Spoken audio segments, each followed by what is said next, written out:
Alam mo ba na baka may tikbalang sa likod mo ngayon? Aki, joke lang pero seryoso. Saan nga ba nagsimula ang paniniwala sa tikbalang?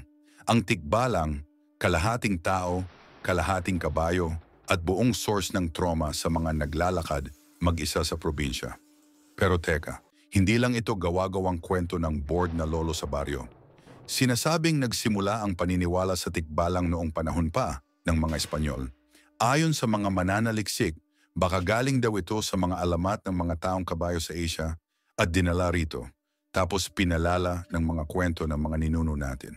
At dahil mahilig tayo sa kwentong may halong takot at tawa, ayun, naging instant legend. Pag may kaluskos sa gabi, tikbalang agad. Kahit minsan, pusa lang pala na nag-ML sa bubong. Pero eto ang nakakagulat. May mga antropolohistang nagsasabi na baka symbol daw si tikbalang ng mga dayuhan noon. Kaya kung tutuusin, hindi lang siya monster, metaphor pala siya. Deep, di ba? Parang ex mo, nakakatakot pero may meaning. Kaya next time na may marinig kang kabayo sa dilim, huwag ka agad matakot. Baka delivery rider lang.